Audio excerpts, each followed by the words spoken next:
I passed the castle on the way into Lochmarne. The castle where Peagram's excavation was located.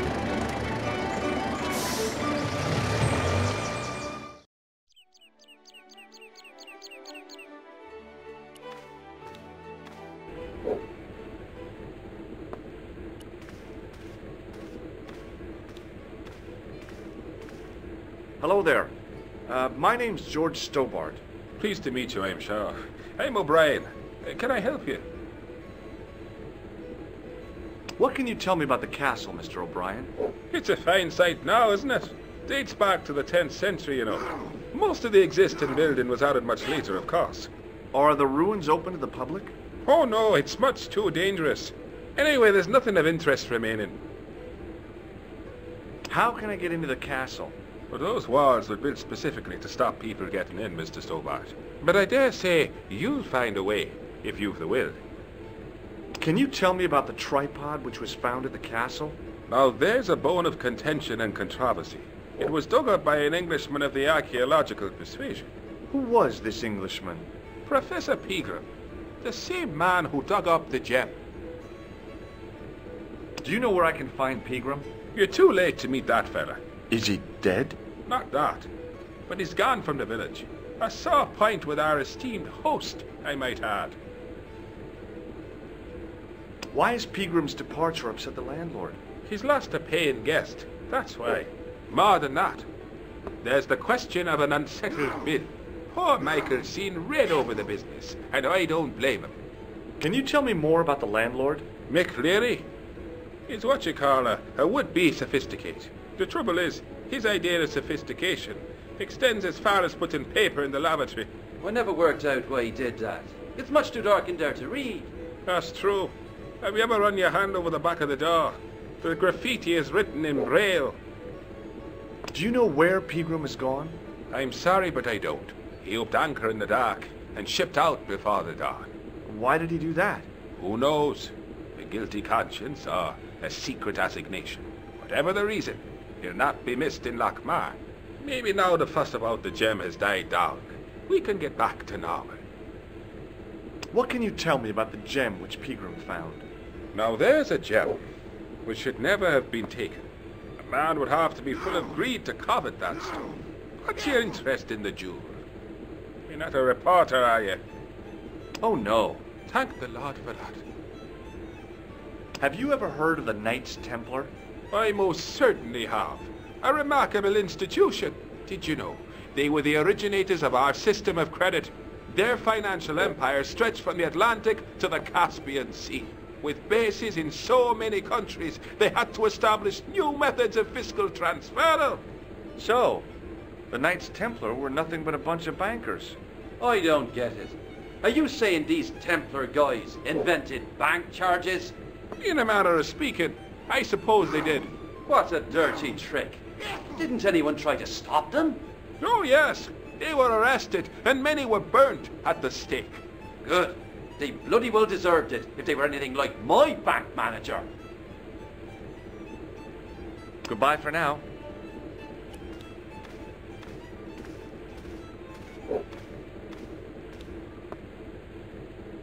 It was a beer-stained piece of toweling.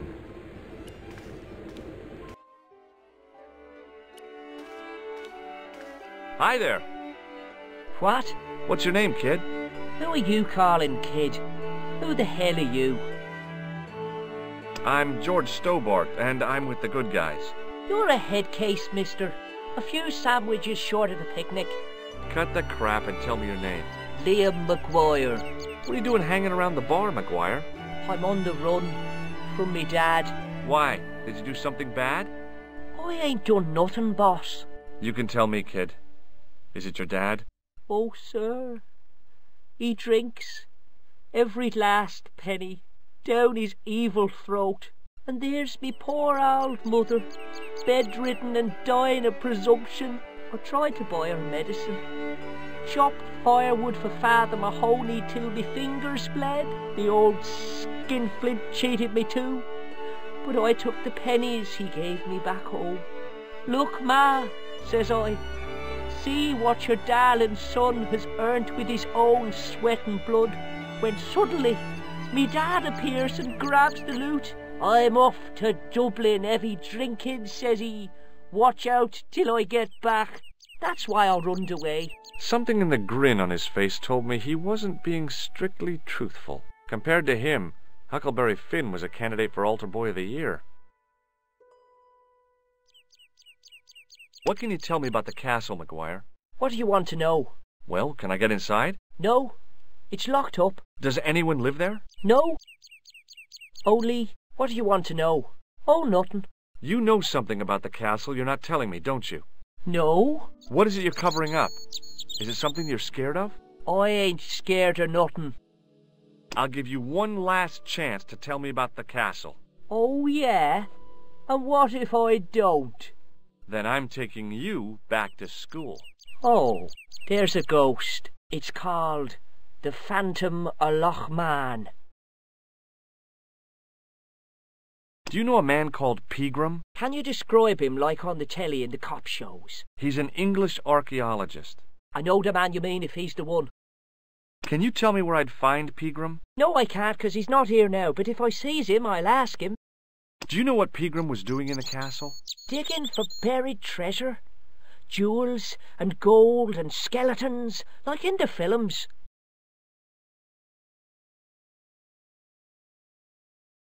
You're not telling me you believe in ghosts, are you? Mister, I seen it with me very own eyes. Last Tuesday night, I went up to see what that dig was about. I just reached the top of the wall when I hears this awful noise. What sort of noise? A horrible snuffling and snorting, like O'Brien's pig, only worst. It was coming from inside the castle. Did you find out what was making the noise in the castle? No fear. I just sat there on the wall like Humpty Dumpty. The moon was cracked and greasy like an old dinner plate. The yard was full of shadows that could have been hiding anything. I would have gone home, but me legs had lost their stuffing. Did you get to see the ghost? Indeed I did. And a fearsome sight it is too.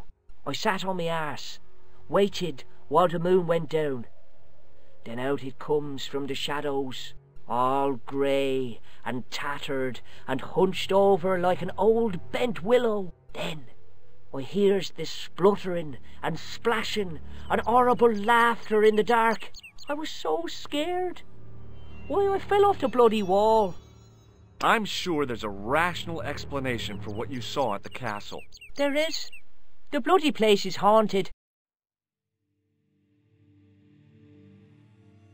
See you later, kid. Okay, mister.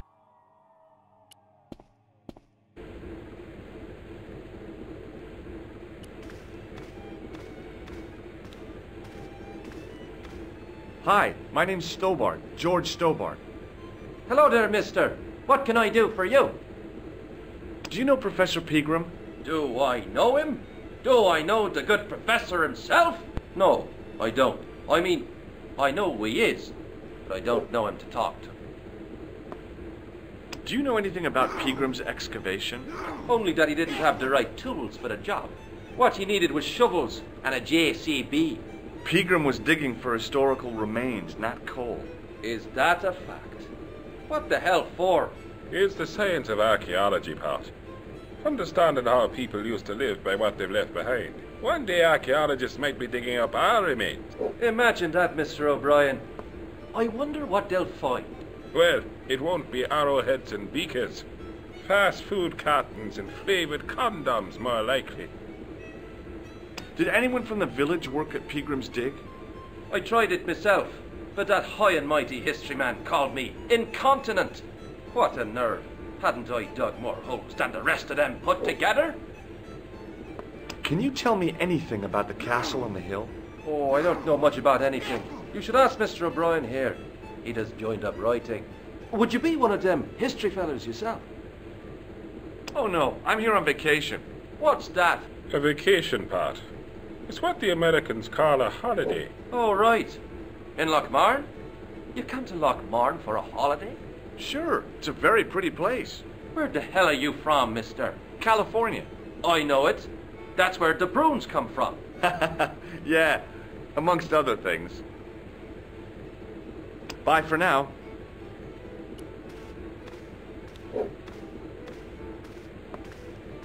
My name's George.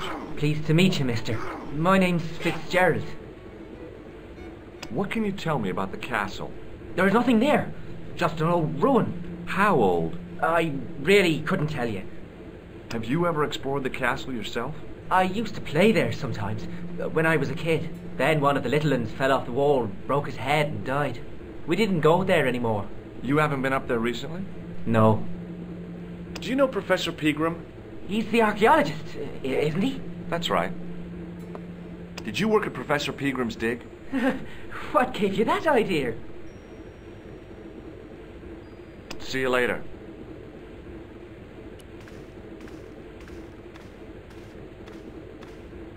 Hey! Hello there again, mister. Do you remember seeing Sean Fitzgerald at the dig? Let me see now. I think me brain box needs a spot of lubrication. Can I buy you a drink? You most certainly can. Give me a drink for my friend here. Who, Doyle? Has he conned you into buying for him? Shame on you, Patrick. Same again. Just a point this time, Michael. 1 point of brown coming up. Do you remember Sean Fitzgerald now? I can picture the scene as if it was only last week. Come to think of it, it was only last week. Fitzgerald was there all right. Him and a bunch of students. He was speaking with the boss man. Bye for now.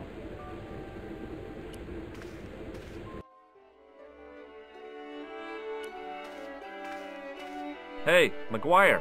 What? Do you know anything about Pegram's dig? He wouldn't let me anywhere near it. I offered to help, but he chased me off. I didn't want to see his smelly old hole anyhow. Did anyone from the village work at the dig? Pegram bought some students and bums with him. He reckoned no one in Lochmarne would know what to look for. The only local guy who worked for him was Sean Fitzgerald. Fitzgerald says he's never been anywhere near the dig. He's having you on, mister. See you later, kid. Okay, mister.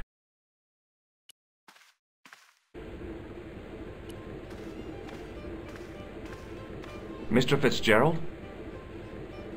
Doyle told me you definitely worked at the dig. He's seen you there. You might as well admit it. I knew this would happen. I knew I'd get caught. I need to talk to Professor Pegram, if he's still alive. What do you mean? Is he in danger? Yeah, you too, if I'm right. You're not from the Social Security. Hell no. What makes you think that? Well, I was claiming benefits at the same time I was working for Pegram. I'm not in a position to make judgments, Sean. That's between you and your conscience. All I want is to talk to Pegram about the gem. But he's not here. I know that.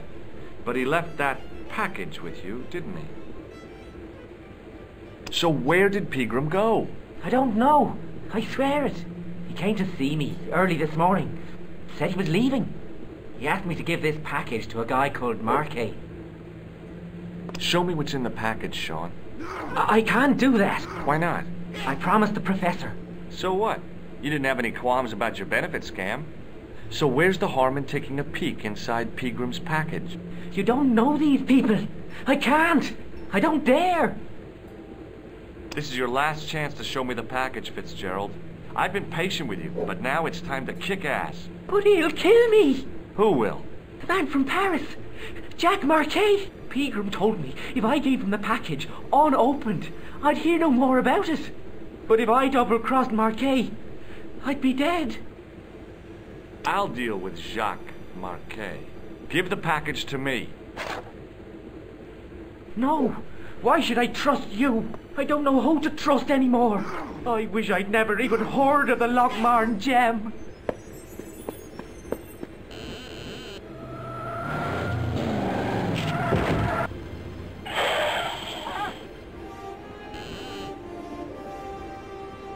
Hey! I just seen a big red... Get out of here, McGuire. Come back when you're old enough. What's the lad howling about? A big red sports car. Sean Fitzgerald's been runned over. Get out! Noisy little tyke. Maybe you should send out some medicinal brandy, Michael. Oh, yes. And who's going to pay for it? Not me. Me too, neither.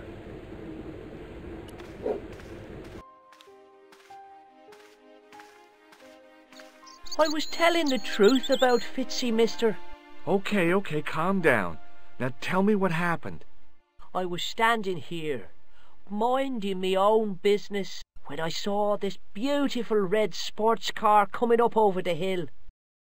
"Would you look at that?" says I, and I going over to take a closer look.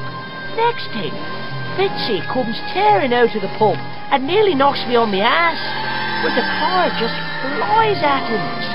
It was too fast for poor old Fitzy, and hit him an awful wallop. He goes flying up on top. "Jesus," says I thought he was a goner. Next thing, the driver hops out, and I couldn't believe my eyes.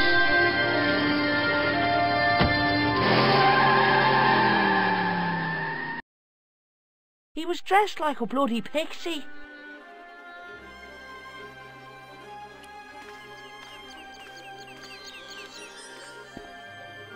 I pushed the switch down, but in doing so it snapped off in my hand.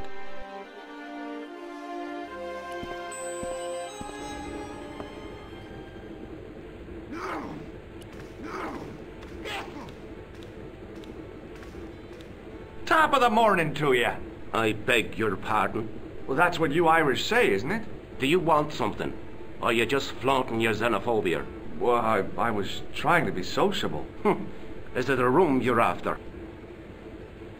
No, thank you. I don't plan to stay too long. Who does? Most folk take one look at Lochmarne and jump back on the bus. I'll try a glass of beer, please. Is this your first pint of real ale? Well, I guess so. What's real ale, anyhow? Beer that's brewed from natural ingredients to traditional methods. It shouldn't be kept under pressure or refrigerated. And finally, it should have a good body and distinctive character. In other words, it's flat and worn with bits in, and it makes you fall over. I'm sorry, but the pump appears to be broken. I could fix it for you. I don't think so. This is a job for a professional electrician. Oh well, at least the glass washer is still working. It's not my idea, is it?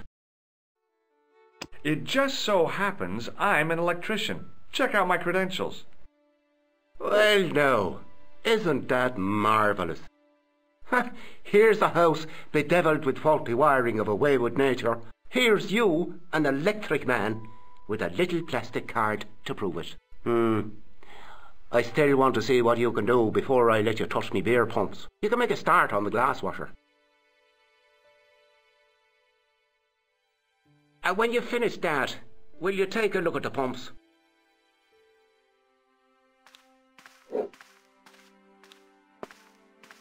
No! Hi there, old-timer. What? No! Nasty cold you've got there. As soon as the words left my lips, I regretted them. Is there such a thing as a cold which isn't nasty? I put the question to Father Mahoney. "Father," says I, "why were we born to suffer snot?"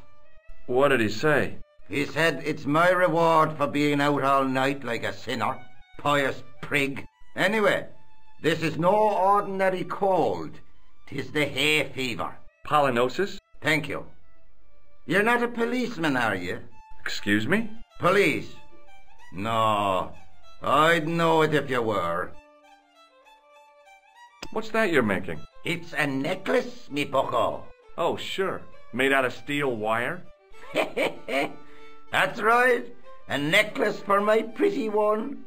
When my little lover feels it round her slender neck, she'll be mine. All mine. I'll see you later. No! As soon as the old guy looked away, I grabbed his piece of wire.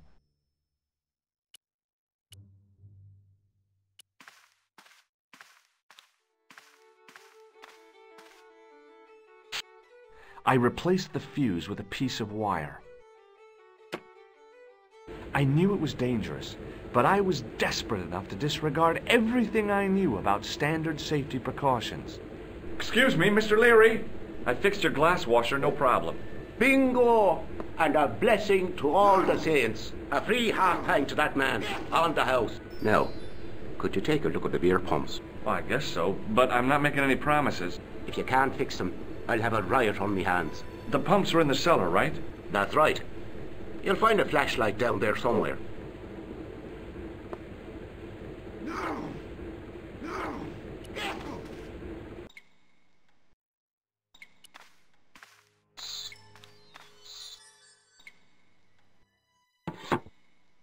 I pushed the lever and heard the grating of metal, but nothing appeared to happen.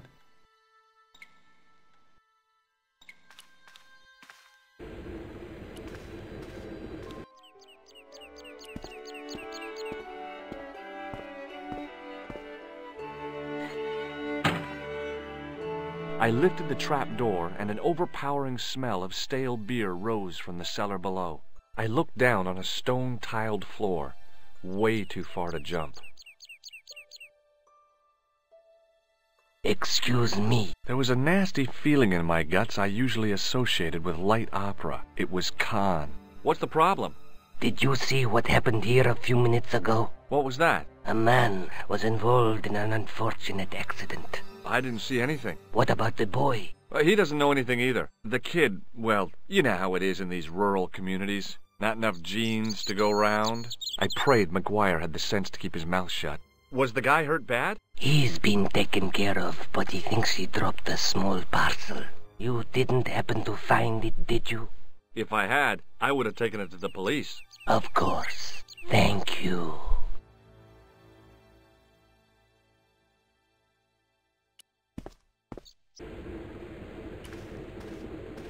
Now I could see. I spotted Mr. Leary's flashlight easily.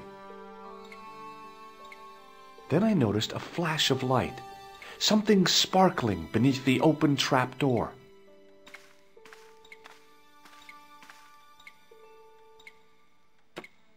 It was Peagram's gem, all right. A large, uncut blue stone. I guess I was already under its spell. Did you find it? What? Whatever you was looking for. Yeah. Listen, McGuire, I want you to keep this to yourself. No problemo.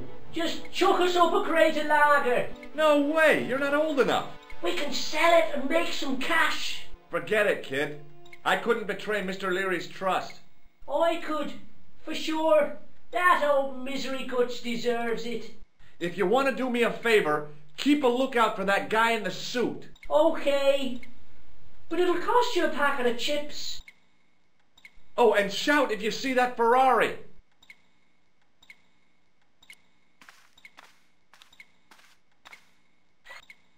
The faucet creaked, coughed, and spewed out a stream of rusty-colored water.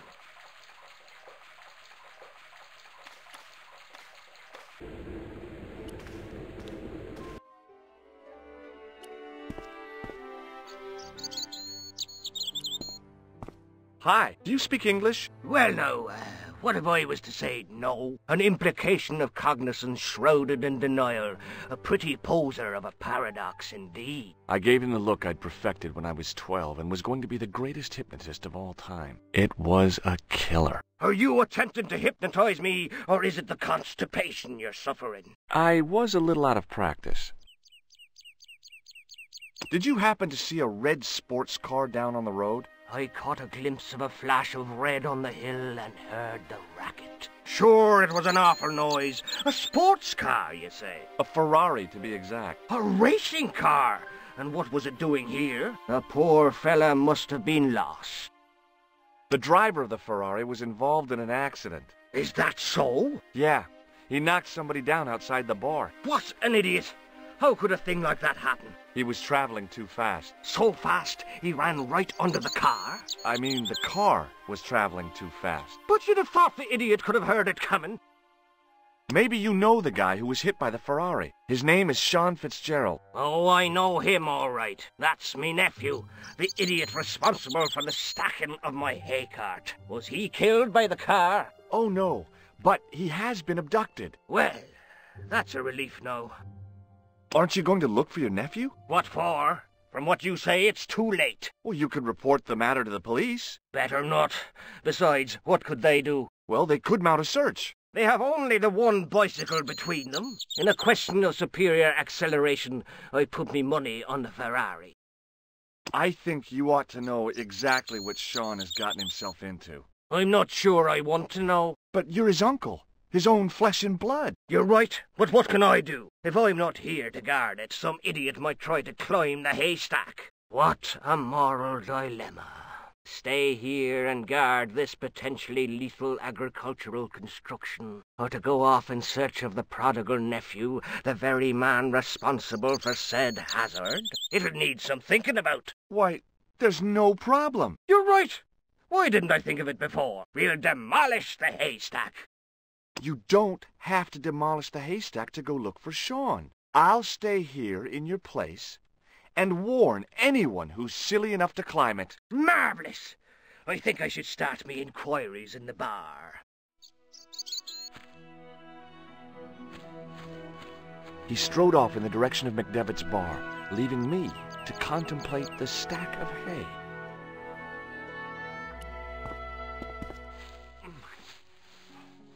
The stack of hay stopped, short of the top of the wall. Even if I stretched as far as I could, the wall was out of reach. What I needed was a slice or two of Alice's Wonderland.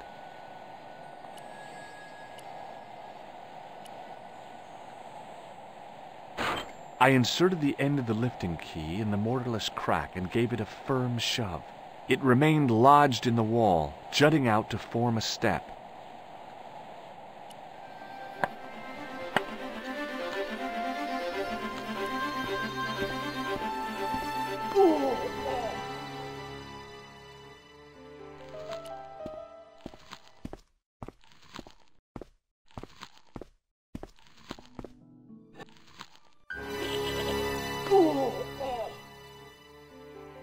The rope by which the goat was tethered had become tangled on the old plowshare.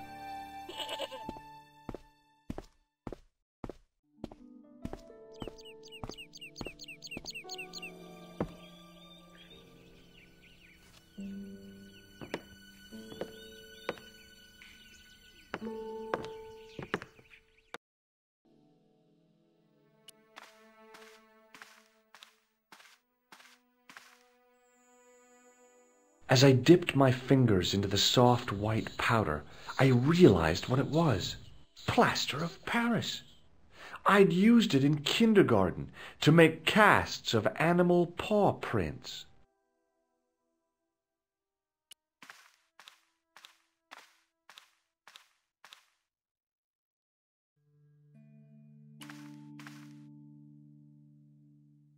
The statue was too heavy to lift. It overbalanced into the sand.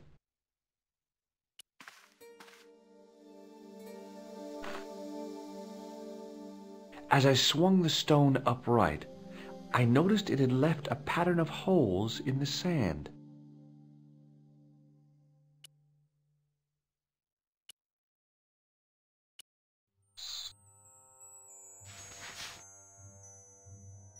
I sprinkled the plaster on the sand until the holes were filled. I smoothed the plaster level with the sand. It was my first experience of home improvement.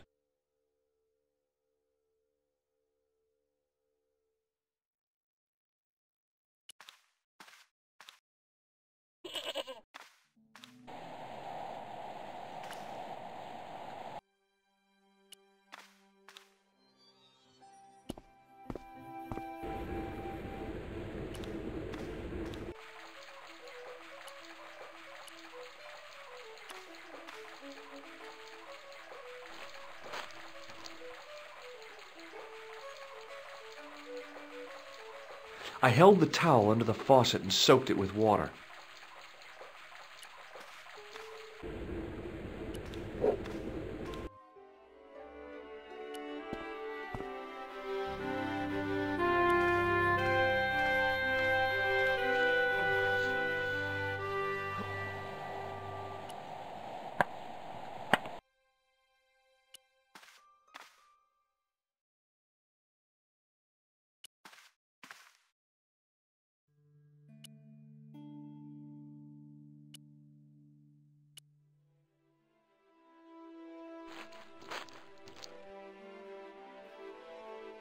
trickle of water was quickly absorbed by the plaster.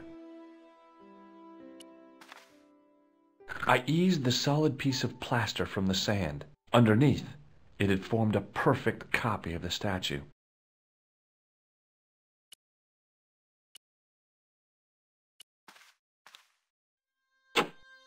The hardened plaster cast fitted snugly into the 5 matching sockets. There was a soft thud, then silence.